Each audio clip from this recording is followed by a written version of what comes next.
আসসালামু আলাইকুম। ও হইল মার্কাজুস সুন্নাহ ইসলামিক রিসার্চ সেন্টার ও এতিমখানা মাদ্রাসার স্থায়ী ক্যাম্পাস। তো এখানেও আছে 18 ডিসিমেল 50 পয়েন্ট জায়গা। মাদ্রাসাটা এই জায়গাখান আল্লাহর এক পেয়ারা বান্দা তাই দান করি লইছন। এখন ওয়াকাফ হইতো তাই রেজিস্ট্রারি করে দিতা চাইরা, কিন্তু দেখা যার যে এখানে রেজিস্ট্রারি করতে প্রায় 11.5 লাখ টাকা লাগে। এটা পড়ে গেছে আম্বরখানা মৌজা বাদাম বাগিচা।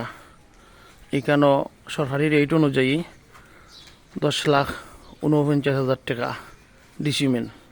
এই অনুযায়ী অনেক টাকা হয়ে যায়, প্রায় 2 কোটির মতো, যার কারণে অনেক টাকা লাগে। আমরা টাকার অভাবের কারণে রেজিস্ট্রারি করতে পারলাম না।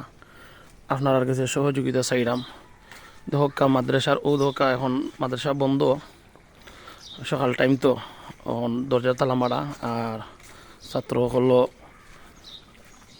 এখন বর্তমানে এখান খোলা যাইতো নাই, সবই রেস্টনের।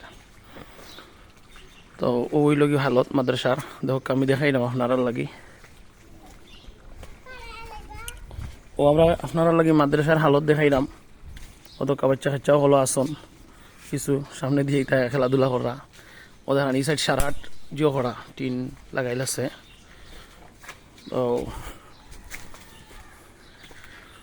ইটা সারা আমরা মাদ্রাসার এরিয়া, বিশেষ করিয়া এখানেও 5তলা বিল্ডিং হইতো পরিকল্পিত, এবং এখানেও মসজিদ হইতো প্লাস। তো অনেক টাকার প্রয়োজন। আপনারা প্রবাসে যারা আসন, দেশে যারা আসন, প্রত্যেকের সাধ্য অনুযায়ী আমরা লাগি সহযোগিতা করবা।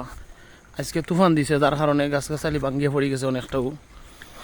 অনেক লম্বা এরিয়া, এই পুরোটাই মাদ্রাসার এরিয়া। এখন এই জায়গাটা রেজিস্ট্রারি হইতো। আপনারা কাছে দরখাস্ত, আপনারা সাধ্য অনুযায়ী দান খয়রাত খরক্কা, আর আমরা দোয়া করবো আপনারা লাগি। দোয়া চাই আপনারা বালাতা হক্কা, আল্লাহ সুস্থতার সাথে বেশি বেশি হালাল রুজি করার তৌফিক দান করক্কা। আসসালামু আলাইকুম রহমতুল্লাহ।